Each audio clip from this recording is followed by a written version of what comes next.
അസ്സലാമു അലൈക്കും. ഇന്ന് വന്നിട്ടുള്ളത് ചക്കയുടെ അടയുമായിട്ടാണ്. ഇപ്പോൾ നമ്മൾ ഗ്യാസ് കത്തിച്ച് ശർക്കര ഉരുക്കാൻ വെച്ചിട്ടുണ്ട്. ശർക്കര ഉരുക്കിയതിലേക്ക് തേങ്ങ, ചുക്ക്, ജീരകം, ഉപ്പ് നന്നായി ഇളക്കണം. നന്നായി ഇളക്കി അത് നന്നായിട്ട് ഉരുകി വരുമ്പോൾ അതിലേക്ക് നമ്മൾ ചക്ക വേവിച്ച് വെച്ചിട്ടുണ്ട്. ആ ചക്ക ശർക്കരയിലേക്ക് ഇട്ട് കൊടുക്കുക.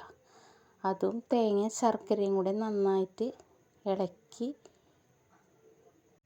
നന്നായി വിളയിച്ചെടുക്കണം. എന്നിട്ട് നമുക്കത് ഒരു പാത്രത്തിലേക്ക് മാറ്റാം. ഇതാണ് ചക്കയിലേക്കുള്ള ഇൻഗ്രീഡിയൻസുകൾ. ഇപ്പം നമ്മൾ പൊടി എടുത്തിട്ടുണ്ട്. ശർക്കര വിളയിച്ച് വെച്ചത് നമുക്ക് പൊടിയിലേക്ക് ഇട്ട് കൊടുക്കാം.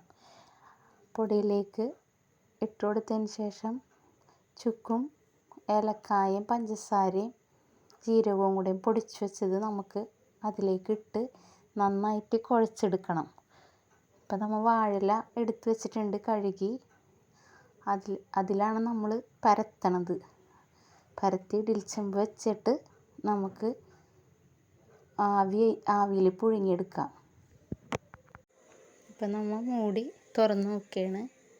നമ്മുടെ ചക്കട റെഡി ആയിട്ടുണ്ട്. ഇനി നമുക്കത് പാത്രത്തിലേക്ക് മാറ്റാം. ഇതാണ് ഞങ്ങളുടെ 4 മണി പലഹാരം.